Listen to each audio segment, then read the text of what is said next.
स्वागत है आपका। मैं हूं योगेंद्र, आप देख रहे हैं खास खबर। खास खबर में हम बात करेंगे राजस्थान में लोकल बॉडी के इलेक्शन। एक बार फिर सत्ता पक्ष में मैंडेट मिला, यानी कि 49 निकाय में जो चुनाव हुआ उसमें से 36 में कांग्रेस, 12 पे बीजेपी, एक इंडिपेंडेंट ने अपना दांव मारा है। और आप मजमून देखिए, फिर लौटते हैं। हमारे पैनलिस्ट हमारे साथ में जुड़े हुए हैं। पूरे जो ये इलेक्शन का क्रम चला तब से हमारे साथ जो पैनलिस्ट बैठे रहे उनमें से ज्यादातर हमारे साथ में हैं। और क्या वादे रहे, क्या दावे रहे, कहां लूज पोल रही, जो आरोप हैं कितने सटीक हैं, ये तमाम जो चीजें हैं उनको लेकर के हम चर्चा करेंगे। एक बार आप देखिए मजमून। अध्यक्ष चुनाव में सत्तारूढ़ कांग्रेस को ही ज्यादा सफलता मिली है। कुल 49 निकायों में से कांग्रेस ने 36, बीजेपी ने 12 निकायों में अपना बोर्ड बनाया है। वहीं एक जगह निर्दलीय ने जीत हासिल की है। अगर 3 निगमों की बात करें तो इन चुनावों में उदयपुर, बीकानेर नगर निगम में भाजपा, वहीं भरतपुर नगर निगम में कांग्रेस अपना मेयर बनाने में कामयाब रही। इसके अलावा कुल 17 नगर परिषदों में चुनाव में भाजपा महज 3 में ही अपना सभापति बना पाई, जबकि 13 निकायों में कांग्रेस का कब्जा रहा और एक जगह निर्दलीय सभापति बने। नगर निकाय चुनाव से कहीं न कहीं प्रदेश सरकार की साख भी जुड़ी हुई है। खुद सीएम गहलोत और उनके मंत्रिमंडल के सदस्य चुनाव में जी जान से जुटे रहे। इस बीच बाड़ेबंदी का भी खूब जोर रहा। कुछ जगह तो कांग्रेस पूरा मैच बदलने में कामयाब रही। भाजपा प्रदेश अध्यक्ष सतीश पूनिया ने आरोप लगाया कि अलवर और रूपवास में सत्ता बल और धनबल का दुरुपयोग किया गया। उन्होंने कांग्रेस पर अलवर निकाय अध्यक्ष के चुनाव में क्रॉस वोटिंग का आरोप लगाया। भाजपा से जीती बबीता पर अनुचित दबाव डालकर कांग्रेस की सदस्यता दिलवाने का भी आरोप लगाया। बहुत सारे स्थानों पर जिस तरीके के उपक्रम हुए उससे साबित हो गया कि एक तो उन्होंने पार्षदों के इस चुनाव को खरीद की मंडी बना दिया, और दूसरा जिस तरीके से लोकतंत्र और गांधीवाद के हामी थे, इसमें जो घटनाक्रम हुआ उससे हिंसा की संभावनाओं से इनकार नहीं किया जा सकता था। हमारे कार्यकर्ताओं ने धैर्य रखा, लेकिन इससे सरकार का चेहरा बेनकाब हो गया कि जो बात उन्होंने दावे करते थे लोकतंत्रवादी होने का, उनका चेहरा सामने आ गया। वहीं निकाय चुनाव में कांग्रेस ने कहा कि जनता ने सरकार के कामकाज को सराहा है, इसी के चलते उनको यह बहुमत मिला। 49 जगह जो जहां चुनाव है वहां उनमें से 36 जगह कांग्रेस के अध्यक्ष निर्वाचित होना, ये कांग्रेस के संगठन के कार्यकर्ताओं की, सरकार के 11 महीने के कामकाज की ये जीत है। जो कांग्रेस पार्टी ने अपना चुनावी मैनिफेस्टो घोषित किया था उसको जनता ने स्वीकारा और जनता ने उस बात पर मोहर लगाई। प्रदेश में निकाय चुनाव से मिले जनादेश का असर प्रदेश की शासकीय प्रणाली पर कम होता है। हालांकि इन चुनाव के परिणाम से कांग्रेस उत्साहित है। अब देखना होगा कि निकाय चुनाव के यह परिणाम प्रदेश सरकार को नई दिशा दे पाते हैं या नहीं। ब्यूरो रिपोर्ट, जन टीवी न्यूज।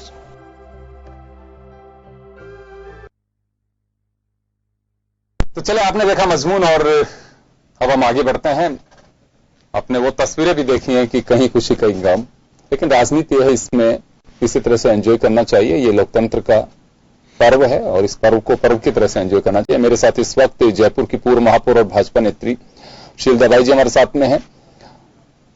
उपेंद्र राजपुरोहित जी समीक्षक हमारे लगातार इस इलेक्शन में हमारे साथ बने रहे। विष्णु कुलवाल साहब बीएसपी नेता हमारे साथ में है, राजस्थान के प्रवक्ता हैं।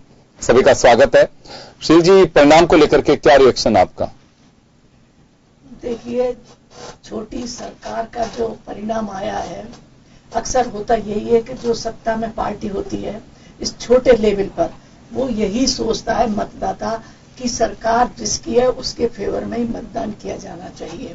यद्यपि उसके सामने विकल्प ये भी होते हैं कि ये पुराना जो हमारा जनप्रतिनिधि है उसने काम किया है, और भारतीय जनता पार्टी वो भी जो भी वायदे करती है वो सब पूरे करती है।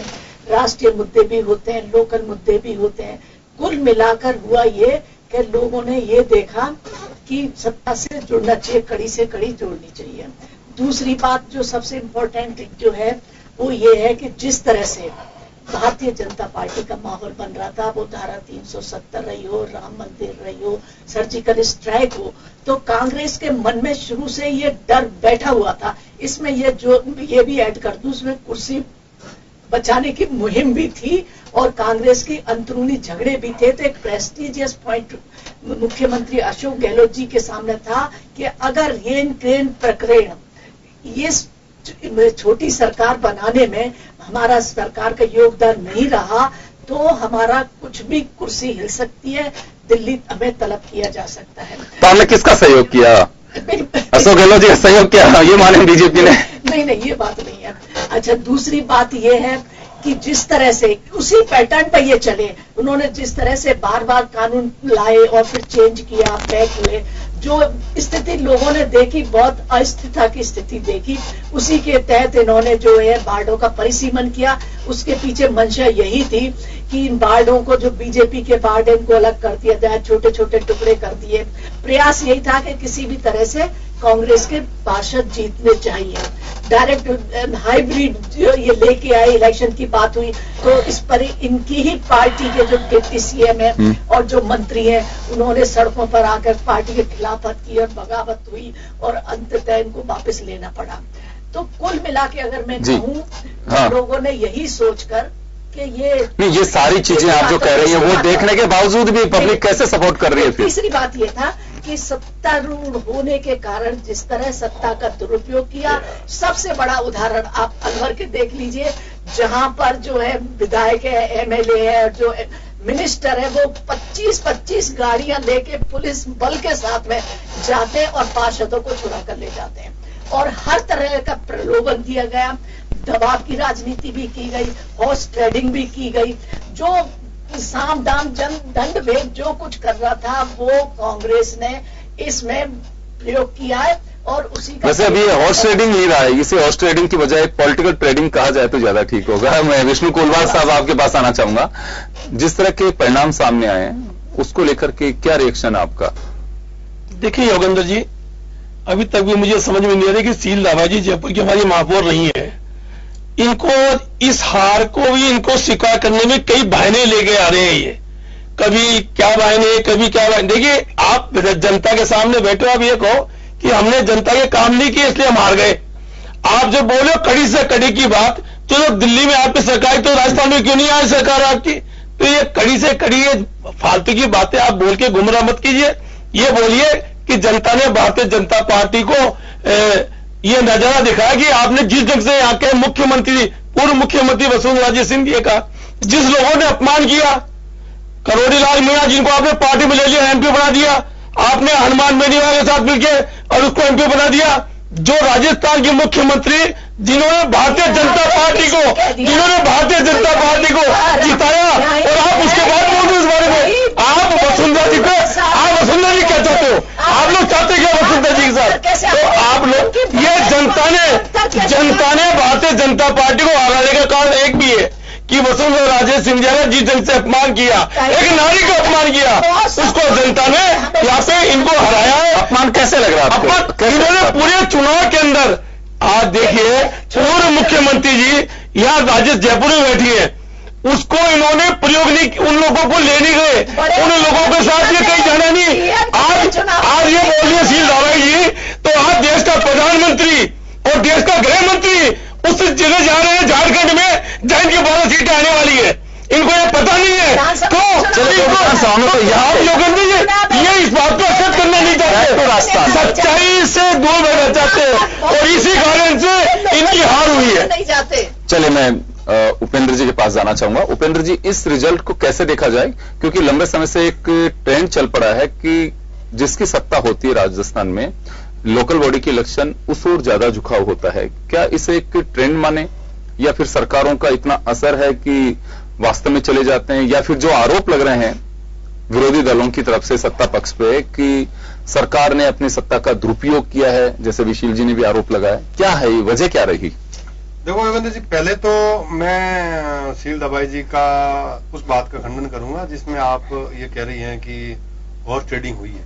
इसका मतलब आपने 12 सीटें जीती है जहां बहुमत नहीं था, जैसे बीकानेर में आपके 2 मेंबर कम पड़ रहे, तो आपने भी कहीं खरीद की है, इस बात को आप स्वीकार कर रही हैं। वो तो हमारी मेरी बात सुनो, मैं कहता हूँ चलो कांग्रेस ने 28 से 37 में ले जाने के लिए 7 लोगों को खरीदा, 2 तो आपने भी खरीदे, तो हॉर्स ट्रेडिंग आपने भी की, इसका मतलब यही हुआ। नहीं, वो तो हमारे थे 43 भाई 43 में तो 2 बहुमत के लिए 2 का प्रयास क्या हो सकता है, 3 एक्स्ट्रा आ गया आपके पास में, तो आपको 5 मिल गए खरीदने निकले तब।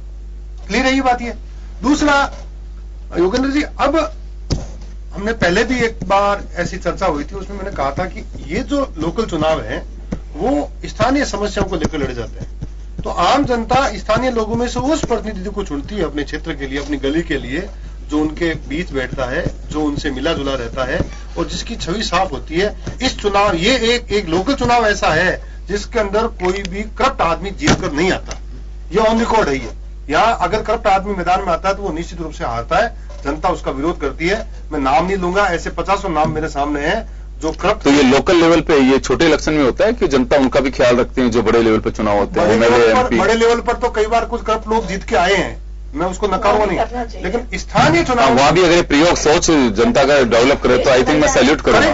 करेगी। अब वक्त आ गया। दूसरा, जनता, जैसा हम कड़ी से कड़ी जोड़ने की बात कर रहे हैं, तो मैं नहीं मानता कि स्थानीय चुनाव के अंदर कड़ी से कड़ी जोड़ने का कोई ऐसा सिर्फ सरकार के साथ में कड़ी जोड़ने नहीं, ऐसा कुछ भी नहीं है। मैं आपकी बात से इसलिए सहमत नहीं हूं क्योंकि 12 जगह आप भी जीत के आए हैं। तो क्या वहां के लोग या तो बेवकूफ है जिन्होंने आपको वोट दिया? 12 जगह जहां आपने बोर्ड बनाया है वहां की जनता को आप बेवकूफ समझ रही है, वहां आपने हॉर्स ट्रेडिंग की है। ये दो बातें।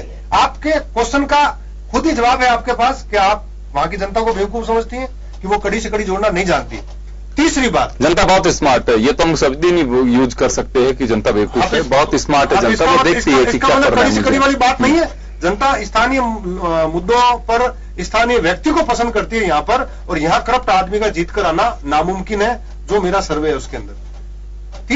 चौथी बात कि हम बात कर रहे हैं इस वक्त हॉर्स ट्रेडिंग की, सरकार के दबाव की, तो मैं सील दवाई जी आपसे ये पूछना चाहूंगा, क्या भारतीय जनता पार्टी की सरकार में इस प्रकार के, जैसे आप अलवर का उदाहरण दे रही है, 25 गाड़ियां, तब मुझे ऐसे हो रहा है 25 गाड़ियां कहाँ? मुझे तो कहीं पर ऐसी सोचता नहीं है। ठीक है, थाने चैनल में मैं भी चैनल में लगातार नहीं देखा 25 गाड़ियां नहीं थी। 25 गाड़ियां कितनी थी? 19 होंगी।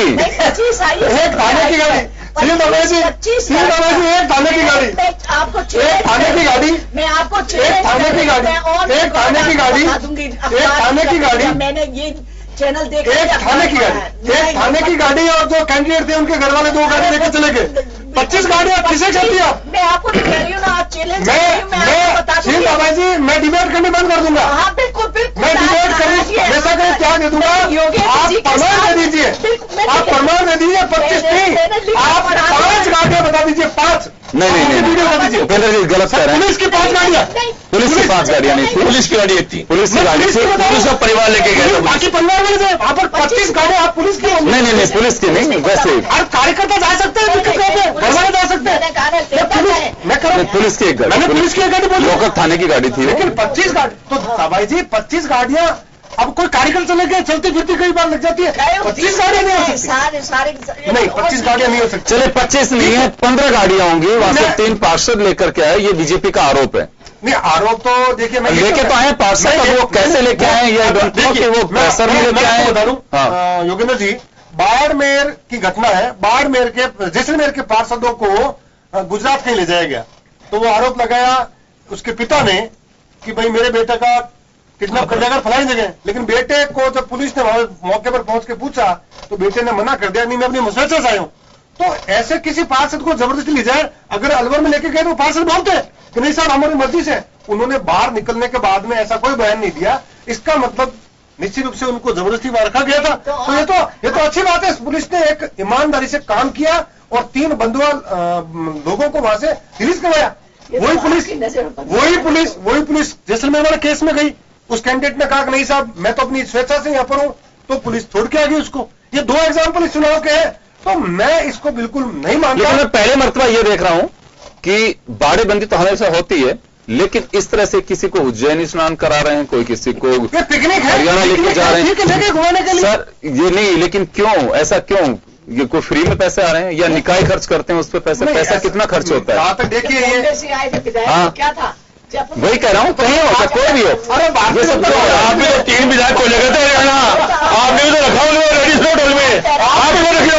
आपके मुख्यमंत्री उनकी अवगत कर रहे थे 3 विधायकों की, ये वो भगे आपके झूठ के। ये इसलिए ऐसा मत बोलिए आप। ये बाड़ाबंदी इसलिए होती है कि एक तो वो आपस में एक दूसरे को जाने पहचाने, आपस में विश्वास जमे, उनका साथ रहने पर एक गेट टुगेदर होने से उनमें कॉन्फिडेंस बढ़ता है। तो मुझे नहीं लगता कि बाड़ाबंदी इस प्रकार से कोई खरीद फरोख्त या कोई है।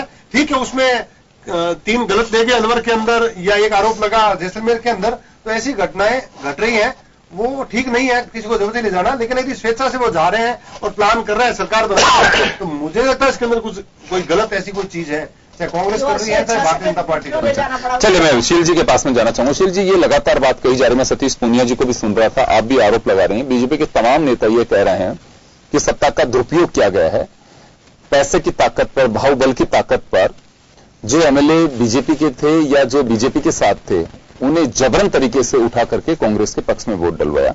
बात यहां पे ये नहीं है कि कांग्रेस के पक्ष में वोट डलवाया, बीजेपी अपोजिशन में है तो आरोप लगा रही। यही सब चीजें जब वसुंधरा राजे की सरकार थी और बीजेपी सत्ता में थी तो कांग्रेस का आरोप था। ये आरोप क्यों लगाते हैं ऐसा, या वास्तव में कुछ सच्चाई है या फिर एक रस्म अदायगी के लिए स्क्रिप्ट तय हो चुकी है कि बिल्कुल जब आप विपक्ष में होंगे और ऐसा कुछ होगा तो आपको ये बोलना है? क्या है माजरा, क्या है, जनता भी जानना चाहती है। नहीं योगेंद्र जी, जिस तरह से सामने निकल के आता है उसी के आधार पर ही भारतीय जनता पार्टी का कोई भी नेता अपने वक्तव्य देता है। जितने भी यहाँ पर 46 निकायों में जिस तरह से चुनाव हुए, ज्यादातर निर्दलियों का इसमें रोल रहा, तो निर्दलियों को निश्चित तौर पर कोई प्रलोभन दिया गया या उन पर दबाव बनाया गया या उनकी हॉर्स ट्रेडिंग की गई। निर्दलीय जो जीत के आया है वो सिर्फ वहां पर मुंह दिखाने के लिए नहीं आया है, वो अगर उसको वाकई में सेवा करने की भावना होती तो मैं समझती हूँ कि किसी न किसी पार्टी से वो आता ही इसीलिए कि जब उसकी जरूरत पड़ेगी, अगर जरूरत नहीं पड़ती है तो उसका सब जो लगाया सब व्यर्थ ही समझ लो, वो काम करता नहीं है। लेकिन जब इस तरह की परिस्थिति आती है तो उसके भाव इतने बढ़ जाते हैं, वो हर तरह से दबाव बनाता है, वो पद के लिए भी दबाव बना सकता है, वो पैसे के भी दबाव बना सकता है, कोई भी काम के भी प्रेशर बना सकता है। तो निर्दलियों का जैसा मेरा एक्सपीरियंस है, सिर्फ एक यही उद्देश्य होता है इनका। बहुत कम होते हैं, जैसे सुशील जी आते हैं, ये वाकई से बवाब से, ऐसे लोग बहुत कम देखने को मिलते हैं। और इस चुनाव में तो जिस तरह से निकल कर आया, इसमें तो बहुत ही चेंज मेकर के रूप में निर्दलीय बनकर आए यहाँ पर। और भरतपुर में देख लीजिए आप, बीजेपी के पार्षद 2105 में से 386 जीते हैं निर्दलीय। देखिए बहुत बड़ा रोल है ये इसमें। और एक बात और भी सोचने की बात ये है कि जनता वाकई में क्या चाहती है। अभी बात हमारी हो रही थी कि जो जनता केवल विकास चाहती है। हाँ बिल्कुल यही बात है कि जनता बहुत समझदार हो गई है, वो सोच समझ के वोट देती है। अगर निर्दलीय, मैं दूसरी बात भी कह रही हूँ, अगर उनको लगता है कि निर्दलीय वाकई में कुछ कर सकता है, या इतने साल उनके बीच में रहा है, तो उसको वोट देके भी जिताया है और वो जीते भी हैं। जिस तरह से चुनाव में हर तरह के उन्होंने हथकंडे अपना के, जो कहना नहीं चाहिए मुझे, वो जीत कर आ गए, तो उनका रोल बहुत बड़ा इंपॉर्टेंट इसमें रहा है। तो इसीलिए हम कह रहे हैं कि हर तरह से ये इनके साम दाम दंड भेद जो ये एम लेके चले थी गहलोत सरकार के, हमें आना ही आना है, तो उसी का परिणाम ये देखने को मिलता है। और मुझे कोई ये स्वीकार करने में कोई गुरेज नहीं है कि जनता का ये फैसला है, अगर जनता ने ये फैसला किया तो हम स्वीकार करते हैं। हमारी कहा, चलो एक बात आप लोग लगातार कह रहे हैं, अगर मान लो, क्या लगता है आपको कि अगर आज उल्टी स्थिति होती, 36-12 भी होती, तो क्या सरकार गिर जाती? मैं उपेंद्र जी आपसे जानना चाहूंगा, ये बात लगातार बीजेपी आरोप लगा रही है कि मुख्यमंत्री अपनी कुर्सी बचाने के लिए सारे उन्होंने हथकंडे अपनाए। क्या होता अगर आज 36-12 हो जाती है तो क्या मुख्यमंत्री? हाँ आप बता दीजिए।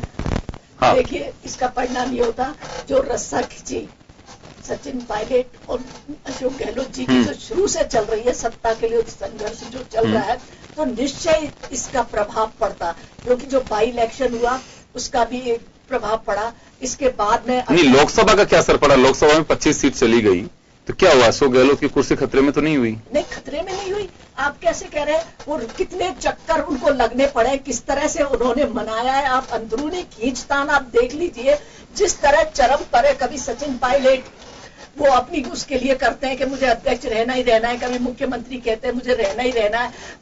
कांग्रेस पर जातिगत प्रेशर भी है, उसकी जो पूरी टीम है उनका प्रेशर भी है, और जो सचिन पायलट को राहुल गांधी का नजदीकी माना जाता है, वो भी गुस्सा होकर बैठ गए अपनी मां से, जैसा सुनने में आया है कि वो सचिन पायलट को मुख्यमंत्री बनाना चाहते थे। और जो भी तो उससे वो अभी तक नाराजगी चल रही। तो पूरी कांग्रेस वहां से वहां तक जिस तरह से खींचतान है, तो डेफिनेटली इसका प्रभाव पड़ता है, दूसरा गुट हावी हो जाता और वहां पर प्रेशराइज करता। बताइए, कुछ है इसका काट आपके पास में? पहले तो मैं आपको ये कहूंगा कि पड़ोसी के घर का बहुत अच्छा नॉलेज है, लग रहा है आपको। पड़ता है नहीं रखे तो पड़ोसी लुटवा दे। और आपके घर की कहानियां भी मेरे हिसाब से आप भी जानती है, दुनिया भी जानती है, हम लोग भी जानते हैं। अपनी तो रहना ही चाहिए, लेकिन इस चुनाव का मुझे जहां तक अभी मैं घुमा भी हूं, कहीं पर मुझे नहीं लगा कि राजस्थान के मुख्यमंत्री का इसमें कहीं पर भी कोई प्रत्यक्ष रूप से इन्वॉल्विंग रही है। ठीक है, पार्टी के वो मुख्यमंत्री हैं, तो हम कड़ी जोड़ सकते हैं, जोड़ने को उसमें कोई बड़ी बात नहीं है, लेकिन मुख्यमंत्री का यहां पर प्रत्यक्ष रूप से कहीं पर भी कोई प्रमाण, आप तो मुख्यमंत्री छोड़िए, आपको मैं रामाई जी आपको एक चीज बताऊं, बीकानेर में मैंने एक दिन पहले भी कहा था कि माननीय जो हमारे वहां से मंत्री हैं बीकानेर मंत्री बीडी कल्ला जी, उनका बिल्कुल था कि हमें किसी प्रकार का कोई गलत तरीके से बोर्ड में कहीं पर भूमिका स्पष्ट कहा हमें कि आप किसी प्रकार की कोई ऐसी बातचीत नहीं करोगे, कहीं पर हमें बॉन्ड कर दिया गया कि आप कहीं पर बात नहीं करोगे। क्या बीकानेर में मैडम सरकार होते हुए बोर्ड बनाना कोई मुश्किल था क्या? बागी मैं आपको बताऊं, कांग्रेस के 3 बागी थे। मेरी बात तो सुनिए, मैं एक बात जानना चाहता हूं, आपने एक बात कही कि वहां बोर्ड बनाना कोई मुश्किल था क्या? नहीं, बोर्ड बनाना मुश्किल नहीं था तो बोर्ड क्यों नहीं बनाया वहां पे कांग्रेस ने? खरीद फरोख्त नहीं की उन्होंने, कहा कि ठीक है अपना प्रत्याशी खड़ा कर दिया। बीजेपी के 38 थे, तो 8 का गैप था क्या? उसमें कोई बड़ी बात थोड़ी, लेकिन बिल्कुल प्रयास नहीं किया गया इस प्रकार से कि हम गलत तरीके से इस बोर्ड को बनाए। ये इसके पुख्ता प्रमाण मेरे पास में, इसलिए मैं ये बिल्कुल आपकी बात से सहमत नहीं हूं कि राजस्थान के मुख्यमंत्री यहां पर किसी भी प्रकार से प्रत्यक्ष रूप से यहां पर इन्वॉल्व थे। और यदि जो आपका क्वेश्चन था कि उल्टी संख्या होती तो मुझे खतरे में थी क्या? बिल्कुल नहीं थी। और किसी प्रकार का मतभेद कहा ठीक है, देखिए विचार होते हैं। सचिन पायलट पार्टी के राजस्थान के प्रदेश अध्यक्ष हैं, उनके अपने विचार है, सीएम के अलग विचार है और मंत्रियों के अलग अलग विचार है, वो विचार व्यक्त कर रहे हैं। तो वैसे भी अभी तो देखिए 49 पे हुआ है, अभी तो 100 से ज्यादा बाकी हैं। हाँ बिल्कुल, तो 100 से ज्यादा है। तो आने वाले, अब ये बीजेपी इस वक्त जो बीजेपी के जो नेता है वो मुझे कहीं न कहीं लगता है कि आने वाले परिणाम से बहुत ज्यादा भयभीत और चिंतित है। चिंतित कम लग रहा है, भयभीत ज्यादा लग रहा है। ये अभी से माहौल बनाने में लगे हुए, लेकिन अपनी कमियों को सुधारिए मैडम। देखिए मुझे वैसे एक बार बताऊं, मैं बीजेपी हार को सहन करना, हादसों को सहन करने में मुझे लग रहा है काफी ताकत है उसके पास में। और ये तो पता नहीं, अभी इस पीढ़ी का मुझे मालूम नहीं है कि हार बर्दाश्त कर सकती है कि नहीं कर सकती है। लेकिन अटल बिहारी वाजपेयी, लाल कृष्ण आडवाणी वो एक संघर्ष से बने थे। हार जीत मायने नहीं रखती थी, लेकिन उनके संघर्ष में अटल रहे। आप भैरव सिंह जी का देखिए, राजस्थान में कितने बिल्कुल तटस्थ राजनीति का उन्होंने हिंदुस्तान के अंदर एक पौधारोपण किया। उनकी राजनीति का मुकाबला आज राजस्थान में कोई कर सकता है क्या? इतनी गजब की उनकी पॉलिटिक्स थी, साफ बात करते थे। तो वो राजनीति का इस वक्त भारतीय जनता पार्टी में राजस्थान में बहुत बड़ा अभाव है। उस पर ये ध्यान देंगे तो भारतीय जनता पार्टी राजस्थान में राइज करेगी भविष्य के अंदर, इसमें कहीं कोई किंतु परंतु नहीं है। जी हाँ, बता दीजिए समय। चलो मैं आपसे जवाब दूंगा, यहाँ एक छोटे से ब्रेक के लिए रुक लेता हूँ, ब्रेक के बाद हम वापस लौट रहे हैं। राष्ट्रपति जी ने जो कुछ बातें बताई, ये क्यों लग रहा है बीजेपी को ऐसा कि सत्ता का दुरुपयोग? जो मेरे एक सवाल था आप लोगों से कि जब बीजेपी सत्ता में थी तो कांग्रेस और दूसरी पार्टियों का भी यही सवाल था कि सत्ता का दुरुपयोग हुआ है। सत्ता का दुरुपयोग सत्ता में बैठे हुए दिखाई क्यों नहीं देता कि हम सत्ता का दुरुपयोग कर रहे हैं? सुनील जी, अभी इसका मैंने आपको जवाब दिया था। हाँ, अलवर की घटना का प्रकरण नहीं, ये तो हुआ, ये तो आपको दिखाई दे रहा है कि सत्ता का दुरुपयोग वर्तमान सरकार कर रही है, राइट? लेकिन कांग्रेस, बीएसपी, ये लोग जब आप सत्ता में थे तो भी यही आरोप था। यानी कि स्क्रिप्ट में कोई चेंज नहीं है, बस केवल कैरेक्टर बदले। अभी कांग्रेस पे आरोप लग रहा है, उस वक्त बीजेपी पे आरोप लग रहे थे। तो जब सत्ता में बैठते हैं, इस दुरुपयोग की कड़ी को काट के कोई क्यों नहीं दूर किया जाता है कि जब हम अपोजिशन में आएंगे, या उस वक्त भरोसा नहीं रहता कभी अपोजिशन में भी आना पड़ सकता है हमें? नहीं योगेंद्र जी, देखिए अब जिस तरह से वार्डों का परिसीमन किया गया, ये सत्ता का दुरुपयोग हुआ ना। तो आप लोग थे, आप लोगों ने विरोध नहीं किया उसका? आप लोगों को विरोध करने किया था उसका? तेलंगाना से लेकर के राज्यसभा में कर दी थी। मैं कोई कांग्रेस का मेंबर नहीं हूँ, पर आप लोगों को बताओ, आप लोगों ने विरोध क्यों नहीं किया? नहीं, हमने किया। क्या किया? नहीं, देखिए, दिखाओ, आप दिखाओ। अच्छा नहीं, देखिए, ये 6 महीने पहले, 1 साल पहले चुनावों की तैयारी चल रही थी। जब बिल्कुल डेट क्लियर हो रही है, महीना 1 महीना भी नहीं बचा, जब आप 2 मेयर बना रहे हो, ये चुनाव है उनकी बात कीजिए आप, वो आप अभी नहीं चुनाव आने वाले चुनाव की बात मत कीजिए आप। नहीं, अब ये आने वाले क्या किया ना ये। अच्छा, दूसरी बात जो ये कह रहे थे कि मुख्यमंत्री अशोक गहलोत जी का कहीं भी इसमें इन्वॉल्वमेंट नहीं था, वो बीच को सीधे नहीं जुड़े।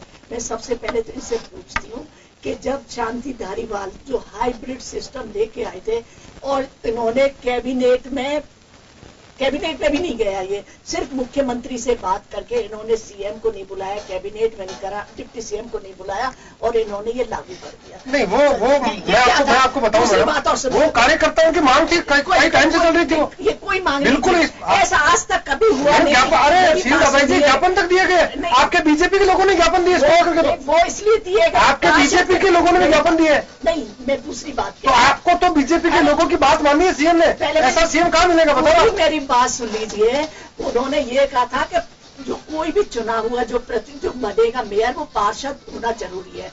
लेकिन कांग्रेस जो हाइब्रिड में लेके आई वो ये थी कि कोई भी मेयर सभापति बिना चुनाव लड़े वो एमएलए भी हो सकता था। उसके पीछे मंशा यही थी कि जो हारे लोग थे उनको उपकृत करने के लिए सीधा मेयर का चुनाव लड़ा। ये क्या था मुझे बताइए। और जिस तरह से, और 1 मिनट और सुनिए, जिस तरह से उन्होंने अशोक गहलोत जी ने अपने बेटे को आरसीए के चेयरमैन बनाने के लिए जिस तरह से समझौते किए, वो सब क्या था। लेकिन मैं एक बात जानना चाह रहा हूँ, सुनिए, अशोक गहलोत के बेटे आरसीए के अध्यक्ष बने या महाराष्ट्र के एमएलए राजस्थान में आके ठहरे, निकाय चुनाव पे उसका असर क्या पड़ रहा, मैं समझ नहीं पा रहा इसको। ये नहीं कहा मैं, तो इसका उदाहरण मैंने दिया है कि अशोक गहलोत अपनों को उपकृत करने के लिए, तो ये नगर पालिका इन चुनावों में, लोकल चुनावों में दूर कैसे रह सकते हैं। मुझे तो ये बताइए, या तो अशोक गहलोत ने बैठा दिया हो और बिल्कुल पार्षदों को जाके धमका दिया कि कुछ नहीं, आपको वोट डालना है तो यहीं डालोगे, ऐसा तो नहीं हुआ। वो पिछले 4-5 दिन से महाराष्ट्र और दिल्ली के बीच। चलिए मैं एक बार राजस्थान में नहीं है, राजस्थान में नहीं जाना थोड़ी था, उनको कहाँ जाना। चलिए मैं कुलवाल साहब के पास में जाना चाहूंगा। कुलवाल साहब, आप लोगों ने अपना एक दायरा बहुत सीमित रखा और बहुत ज्यादा बीजेपी और कांग्रेस की तरह से आप लोगों ने कैंडिडेट भी खड़े नहीं किए। ये परिणाम दोनों के बीच में एक उस कड़ी के परिणाम थे क्योंकि सतीश पूनिया जी के नेतृत्व में चुनाव लड़ा गया, पार्टी के नए अध्यक्ष बने, नए एनर्जेटिक यूथ, और इसमें कोई डाउट भी नहीं है कि सतीश पूनिया को रास्ता में कोई नहीं जाने या उनके पास में टीम नहीं हो। विद्यार्थी परिषद यूनिवर्सिटी के टाइम से काफी उनका अपना एक कहें कि यूथ के बीच में उनका एक कद है, लोगों के बीच एक परीक्षा की घड़ी थी ये। सचिन पायलट अशोक गहलोत के लिए भी परीक्षा की घड़ी थी ये। तो क्या अभी जैसे कह रही हैं शील जी की कुर्सी बचाने के लिए अशोक गहलोत ने सारे काम किए, किसी की कुर्सी को खतरा होता है इन चुनावों से? देखिए योगेंद्र जी, मैं थोड़ा सा इसमें पहले जानना चाहता हूं, जब 2014 में जो चुनाव हुए थे इन्हीं 49 निगमों पर, मैं इन्हीं 49 की बात करूं, बाकी का मुझे नहीं पता, इसके अंदर 21 पे भारतीय जनता पार्टी थी और 21 पे कांग्रेस थी। उस समय राज किसका था? भारतीय जनता पार्टी का। अब ये आज इनकी स्थिति है कि उस समय कांग्रेस 21 पे दोनों थे, तो आज कांग्रेस 36 पे आ गई। तो ये आरोप प्रत्यारोप लगाने बंद कर दी। जनता बहुत सुन चुकी है और इनसे थक चुकी है, इनके पास कोई बयान नहीं है देने का। अगर ये काम ही करते ना जनता का, तो जनता इनको वोट देती। आज राजस्थान के अंदर 49 में 36 पे कांग्रेस जीती, 12 पे बीजेपी, एक पे इंडिपेंडेंट। आज इनके पास सिर्फ 23% सीट, 100 में से 23 नंबर इनके पास है। तो आज भारतीय जनता पार्टी को अपनी गलती सुधारनी चाहिए। देखिए, जो 9 सखिया अध्यक्ष जब बनता है पार्टी का ना, उस समय पार्टी की स्थिति बहुत खराब है। 9 सखिया तो नहीं कर सकते। नहीं, हम बोले ना, हम बोल सकते ना, हमें तो रोकने की मतलब ही नहीं है। हम तो सच्चाई साबित करा रहे हैं, ये माने तो ठीक है, नहीं माने तो ठीक है।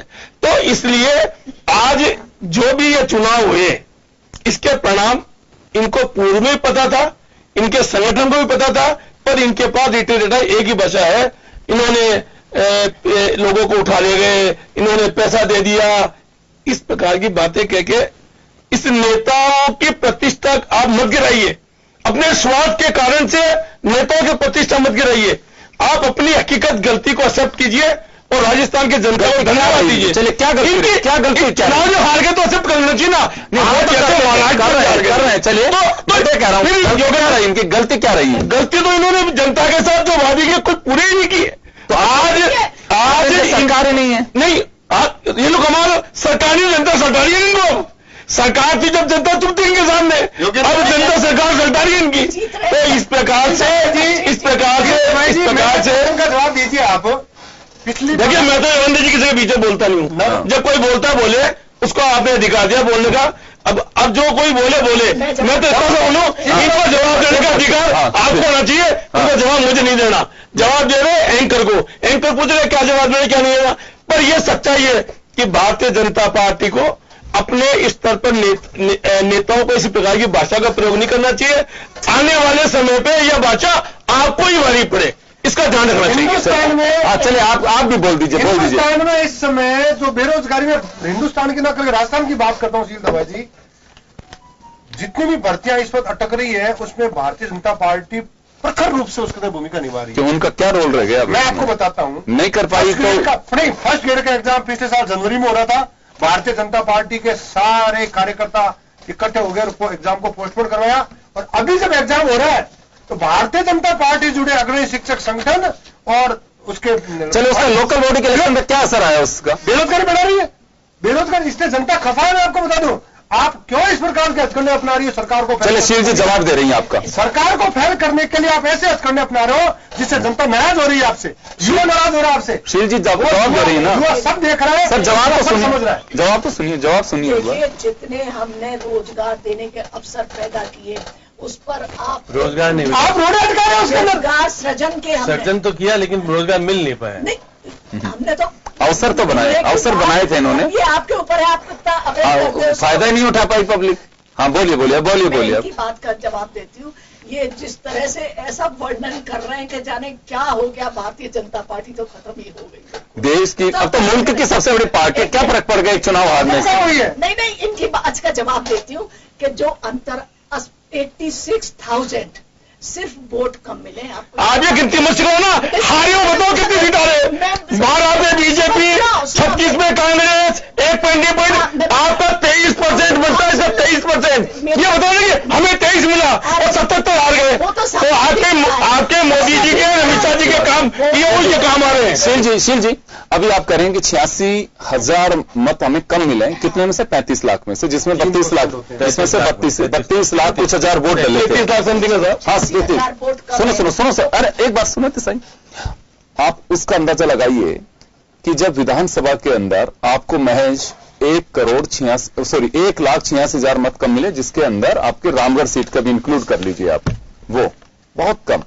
तो 86,000 तो कहां आप 33 लाख में से आप अंतर, ये संतुष्टि है बीजेपी की कि महज 86,000 वोट कम मिले बस हमें? नहीं, जिस तरह से ये कह रहे हैं ना, अब देखिए आप निगाह में जितने तीनों उनकी आबादी देख लीजिए, ये छोटे छोटे वार्ड है, कई तो ऐसे 7-8 हजार पे जीत गई है, तो वो आंकड़ा बढ़ गया है। तो इस पर इतना ज्यादा तूफान मचाने जयपुर में भी 8,000 से जाके वार्ड बनने वाली है मैडम। और आप आज जो देख रहे हो ना, वो भी दिख जाएगा आपको आने वाला। सवाल देखिए एक है, आप ये फालतू की बात जो करो, हार तो हारो, हार को एक्सेप्ट करो। 77% वोट आपको कम मिला है, इसको मानो। 23% वोट मिला आपको। श्याम जी की बात बोल दो। श्याम सुंदर जी हमारे साथ में, चले श्याम सुंदर जी हमारे साथ में। श्याम जी की तरफ जाना चाहूंगा मैं एक बार। श्याम जी, क्या माना जाए इसे? एक पारखी नजर आपकी, एक पत्रकार हैं, इस इलेक्शन का जो परिणाम आया है इसको किस दृष्टि से देखा जाना चाहिए?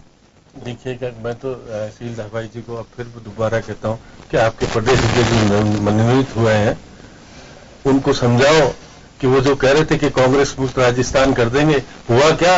यहाँ तो बीजेपी मुक्त स्थिति आ रही है। आप 12 ही जीत पाए। आप तो कह रहे थे कि निर्दलीय हमारे पक्ष में आ रहे हैं और निर्दलीय की तादाद भी बता रहे थे 400 कुछ जीते हैं। निर्दलीय तो आए नहीं आपको इस पक्ष में। सोनिया जी ने कहा है कि सत्ता का दुरुपयोग, वो कहें सत्ता का दुरुपयोग हो रहा है। देखिएगा, जब ये थे जब दुरुपयोग नहीं होता था, अब वो दुरुपयोग कर रहे हैं। आप सुन रहे तो सही, आपने ये कहा था कि देखिएगा कि बार बार नखावत जी बैठे थे मेरे डिबेट में, वो कह रहे थे कि इतने सारे निर्दलीय जीत गए, इतना सारा सब कुछ हो गया। वसुंधरा जी को आपने गायब कर दिया इस चुनाव से, उसका परिणाम आपने बीजेपी में भुगता है। ये मानने को तैयार नहीं है क्योंकि जाट नेता को स्थापित करने के लिए आपके लाए डॉक्टर सतीश पूनिया को, वो भी जाट नेता है। अब जाट नेता की अगर वो छिटक गई तो आपकी बीजेपी की हालत और पंचायतों में खराब होने वाली है। आप बताइए किस जगह पे आपने उनको बुलाया, किस जगह पर आपने विचार किया? नहीं जाते नहीं, आपकी सुन तो लीजिए, आप जब पूर्व केंद्रीय 2 केंद्रीय मंत्री को आप अपने उसमें शामिल करते हैं उच्च स्तरीय समिति में, तो वहां पे चुनाव है ना? नहीं चुनाव संभाग में, मैं कह रहा हूं कि क्या कोटा संभाग में चुनाव नहीं था?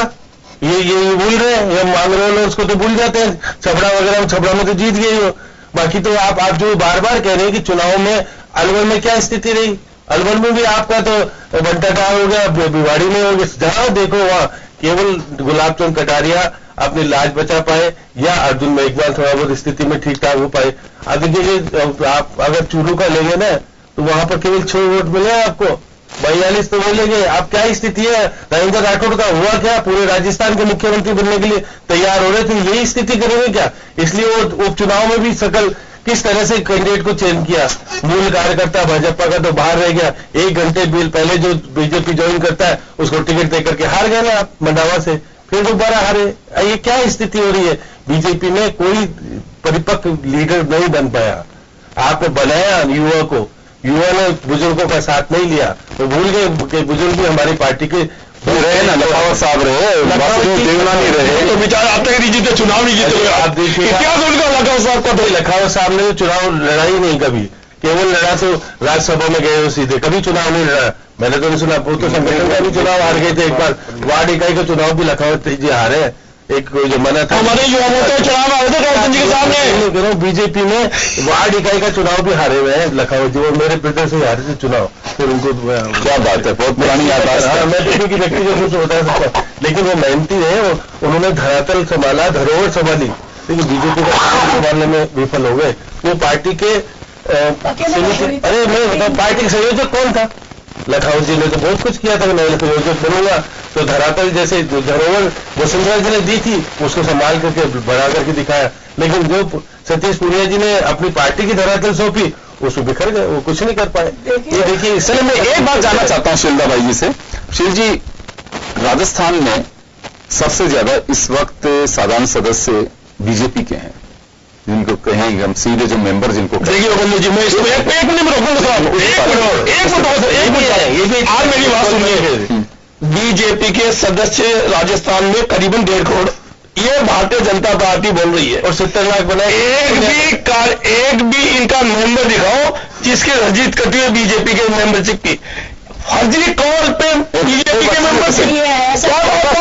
एक बात सुने, मैं बात दूसरी कह रहा हूं, मैं दूसरी ओर कह रहा हूं कि देखिए फ्लैगशिप योजनाएं राजस्थान के खाते में करीब 4 से 4.25 करोड़ लोगों को बेनिफिट मिला है। गवर्नमेंट ऑफ इंडिया और स्टेट गवर्नमेंट जो आपकी थी उसके लिए बेनिफिशरीज हैं, जो मैं आंकड़ा बता रहा हूं इसका। उसके अलावा सबसे बड़ा तबका आपका कुंडे का, जो तो माना जाना चाहिए कि अगर घर में कोई तकलीफ होती है तो अपने परिवार के साथ देते हैं, वो लोग भी इतने वोटर आपके तब्दील नहीं हो पाए जो आपके सदस्य हैं वो। तो कोई बीजेपी को वास्तव में इस पर एक्सरसाइज करनी चाहिए कि हम कोई फर्जी मेंबरशिप तो नहीं कर रहे हैं। नहीं, देखिए योगेश जी, फर्जी मेंबरशिप तो इसलिए नहीं है कि वो सारे बाकायदा कार्ड आए, वो मेंबर वेरीफाई नहीं हुए, वो सत्यापन नहीं कर पाए। अरे नहीं, सत्यापन की बात ही नहीं, वो डायरेक्ट वहां से लिंक होता है, वो आता है, बन के आता है, कार्ड बन के आता है, तभी बनता है। सिर्फ अगर आप बिना पैसे के नहीं, आपकी पार्टी बीजेपी में मैं था उस समय, बहन जी मैं बीजेपी में था, 2-2 रुपए की मेंबरशिप बनाई हमने। आप लोग होगा बीजेपी में? नहीं, ये इसी पार्टी में स्थिति हो रही है कि आज आपने झूठी मेंबरशिप दिखा दी। झूठी नहीं है, और क्या है ये? पहले 5 पैसे के बिना मेंबरशिप होती है किसी पार्टी में? 2 रुपए की मेंबरशिप थी, हमने वही नाम चाहिए वोटों से हो गई, लेकिन इसमें एक भी पैसा नहीं लगा है, इसमें सीधा आप जब तो फर्जी बने, हम बोल रहे तो बिना पैसे कैसे? बिना पैसे कैसे? संगठन के चलता आपको ये बताओ, संगठन कैसे चल रहा है ये बताओ, बिना मेंबरशिप के संगठन कैसे चल रहा है आपका? संगठन कैसे चल रहा है बताओ आप मेरे को। वो तो चंद्रशेखर जी चला रहे हैं राजस्थान। नहीं, देखिए हमने तो ये सीखा था साहब, जब कि मेंबरशिप आप लाओगे ना तब कुछ बनोगे आगे जाके, और जब अपने आगे जमा होंगे तो 40% सेंटर में जाता था, 7% प्रदेश में रहता था। तो आज स्थिति कहां है आपकी? पैसा कहां से आता है? संगठन का चल रहा है आपका। आगे बता दो उनको। नहीं हो तो सर निधि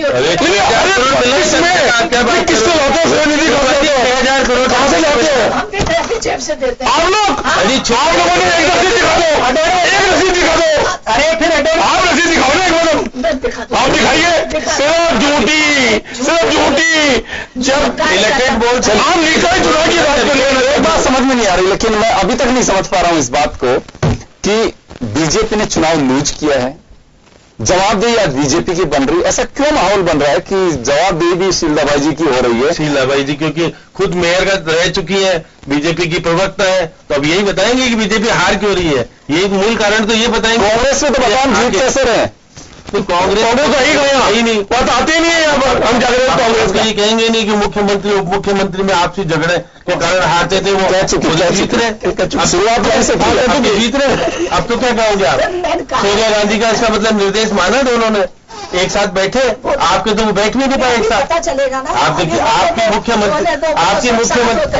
मुख्यमंत्री 5 साल तक राज किया, शासन रहा, उनको आप जब चुनावी घोषणा पत्र जारी करा रहे थे उनको बैठा भी नहीं सकते थे, वो इस लायक भी नहीं थे। जयपुर में थी, यही थे, जयपुर में थी वो तो दाबाई जी जयपुर में थी। उन्होंने कई बार कहा मुझे बुला लो और अपने घर पे बैठ करके एक बार गए वो, और बाद में आगे दूसरे दिन क्या कहा, जरूरत पड़ेगी तो वसुंधरा जी को बुलाएंगे, हमको जरूरत नहीं है।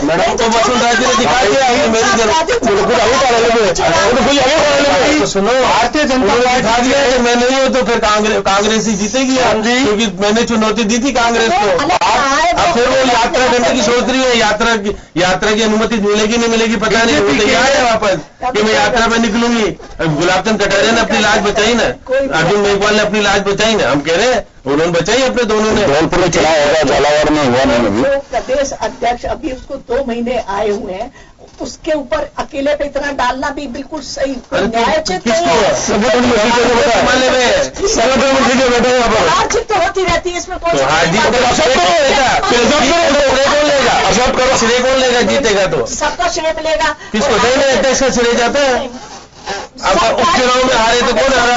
उपचुनाव में कैसे हार गए? उपचुनाव में हारे, सब कहते हैं आपकी सीट नहीं बचा पाए उपचुनाव। उम्मीदवार नहीं था इनका खुद को उम्मीदवार नहीं थे, दोनों उम्मीदवार खुद को नहीं थे। तो राजस्थान की सबसे बड़ी पार्टी उनको उम्मीदवार नहीं है, वो इनका उम्मीदवार नहीं है, तो ये किस बात करेंगे? समझौते में समझौते के तहत वो अरे ये सुशीला सिंह आपने, ये सुशीला सिंह को आपने जैसे वहां से निर्देश वहां से कहां से होते निर्देश? तो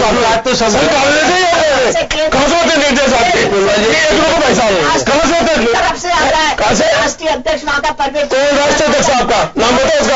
आप नाम बताइए, आप बताइए नाम, आपकी पार्टी राज्य अध्यक्ष का नाम बताइए ना, आप नाम बताइए ना, आप नाम क्यों नहीं नाम बताइए? इसका नाम बताइए नाम। अमित शाह आपको नाम अमित शाह नहीं, वो गृह मंत्री है राष्ट्रीय, आपके राष्ट्रीय अध्यक्ष अमित डड्डा साहब है। आपको ये बात अध्यक्ष वही है, वही है, आप निर्णय वही करते हैं। आप क्या बात करते हो? ऐसा नहीं, शीलाबाई जी नहीं जानते, शीलाबाई जी जानते हैं, ऐसी बात नहीं है। ये सही सीनियर कार्यकर्ता है, मेयर रह चुकी है जयपुर की, आप उसको ऐसा एडवाइज नहीं होती है। अब आप देख नहीं शीलाबाई जी एक बात मैं कह रहा हूँ, हम तो बहन जी के सामने भी बैठे। सुनो, आप जो बार बार सारी बातें कह रहे हैं, जिस तरह का आपने बीजेपी को लोकसभा के चुनाव जब हुए थे, जब केवल 15 विधानसभा पे जीती थी कांग्रेस, आप सारे के सारे आप ले गए थे, जब आप और कितने अंतर आया था, और ऐसा क्या हुआ कि उपचुनाव में हार गए, फिर आपके नगर पालिका के चुनाव में तो सफाया हो गया पूरा। अब आने वाले समय में पंचायत के चुनाव में क्या होगा? वही सत्ता, इसका मतलब सत्ता का प्रभाव आप कह रहे हो अब स्वीकार शुरू किया कि सत्ता तो सावधान तो स्थिति क्या होगी आने वाले भविष्य में? क्या होगा? वसुंधरा जी चिंतित है कि मैं फिर से यात्रा निकालूंगी, क्या आप राष्ट्रीय अध्यक्ष उनको अनुमति देंगे नहीं देंगे? अभी तो बहुत बड़ा विवाद चल रहा है। अभी बहुत सारी चीजें ऐसी है जो अंदर के अंदर देखेगा कि आप संगठन में अभी तक कार्यकारिणी का बदलाव नहीं हो पाया। अब उनको क्या निर्वाचित होंगे नहीं होंगे? प्रश्न चिन्ह खड़ा हो गया फिर वापस से कि उनको बना पाएंगे नहीं बना पाएंगे, नया आएगा कोई? ऐसा कुछ भी नहीं है, क्योंकि ये तो चुनौती होगी। देखिए हर चुनाव के बाद में जीत या हार दोनों पर समीक्षा होती है। हम जीते तो इस पर समीक्षा होती है कि हमने ऐसा कौन कौन से हमारे पॉइंट्स हैं जिसको जनता ने स्वीकार किया। अगर हम हारे तो उसको करेंगे, हमारी कौन सी बात थी, हमारी कहाँ कमी रह गई, उस पर चिंतन मंथन करेंगे और एक फिर से उसी तैयारी के साथ में जब ये जो चुनाव आ रहे हैं पंचायत के, उसमें आप फिर कहोगे कि आप 70 वजह से हार गए। इससे सीख मुझे नहीं लगता कोई मंथन से कोई रिजल्ट आता है। मंथन से आता है, मंथन से आता है। मेरा जो छोटा सा सवाल था, मेरा छोटा सा टिकट वितरण मंथन की धज्जियां उड़ जाएंगी। चलो मैं छोटा सा मेरा छोटा सा सवाल चुनाव मैं ये कह रहा था कि बेनिफिशरीज करीब 4 से 4.25 करोड़ गवर्नमेंट ऑफ इंडिया की पॉलिसीज की जो राजस्थान में मिली, ये आप लोगों का दावा है। जब प्रधानमंत्री आए थे अमरूदों के बाग में, तब कहा गया था और ये कहा गया था कि 1% लोग अभी तो 1% लोग आए, वो तो बहुत बड़ी संख्या हुआ करती थी। लेकिन क्या हुआ ऐसा कि न तो बेनिफिशरीज आपके पक्ष में आ पा रहे हैं, न आपके अपने जो साधारण सदस्य हैं वो आ पा रहे हैं।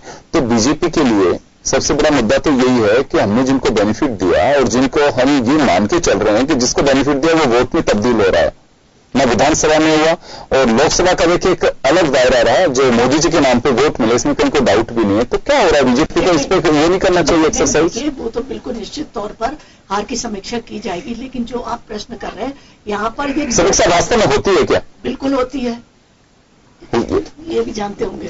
अच्छा। तो दूसरी बात मैं जो ये कह रही थी कि ये जो चुनाव है ये बिल्कुल नेट टू नेट होते हैं और बिल्कुल अब तो जो बहुत ही छोटे वार्ड हो गए, उसी व्यक्ति को जनता चुनती है कि जो उसमें देखती है कि वो ये हमारे हकों के लिए लड़ेगा, हमारे काम कराएगा। चलिए मैं माफी चाहूंगा, समय कम है उपेंद्र जी, मैं रोकना चाहूंगा। मैं ये बेनिफिशियरी पे पिछली बार वसुंधरा गौरपेटे जाते जाते बेनिफिशियरियों का यहाँ पर एक बहुत बड़ा प्रोग्राम किया था दवाई जी, आपको ध्यान दो। उसके बाद हाईकोर्ट ने रोक लिया। मैं 1 मिनट में 10 सेकंड मिले मुझे। उस प्रोग्राम के बाद में मैं कई लोगों से मैं मिला, चलिए मतलब नाराज होकर जा रहे थे, हम परेशान हुए ना उसे। चलिए मैं माफी चाहूंगा, समय कम है, समय मैं रोकना चाहूंगा सभी लोगों को। खैर चलिए, ये एक यूनिवर्सल ट्रूथ है कि जीत उसी की होती है जिसको जनता चाहती है। हम नारों में सुनते हैं और ये सच्चाई भी है और ये आरोप प्रत्यारोप चलते रहेंगे ऐसे ही जैसे अभी आप सुन रहे हो। पिछली बार भी आपने ऐसे सुने होंगे, केवल कैरेक्टर बदलता है। अभी कांग्रेस इस तरफ है, बीजेपी सामने है। पहले बीजेपी इधर थी, कांग्रेस आरोप लगा रही थी। ज्यादा कोई बदलाव नहीं, स्क्रिप्ट तय है बनी हुई कि सत्ता का दुरुपयोग। और वो कहते हैं कि जनता ने हमारे कामकाज पे भरोसा किया है। साल भर हो रहा है सरकार को, हो सकता है भरोसा किया होगा। हाँ, तो चलिए ये तो चलता रहेगा। लेकिन एक बार फिर ये कहा जा रहा है कि सत्ता पक्ष की ओर डाइवर्ट होता है शहरी मतदाता जब लोकल बॉडी के इलेक्शन होते हैं।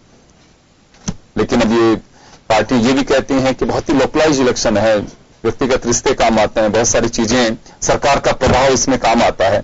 अब कितना है तो जनता वोट देने वाली जाने। लेकिन खैर चलिए, जो भी जीते उनको बहुत सभी को शुभकामनाएं और अपने मकसद में कामयाब हों, जनता के हितों का ध्यान रखें, उस मकसद को पूरा करें जो वो लेकर के बैठे हैं, विकास का। चलिए, बहुत बहुत शुक्रिया आप सभी का। खास खबर में इतना ही, दीजिए इजाजत, नमस्कार। जन टीवी की लेटेस्ट अपडेट पाने के लिए हमारे चैनल को जरूर सब्सक्राइब करें और नोटिफिकेशन पाने के लिए बेल आइकॉन दबाएं।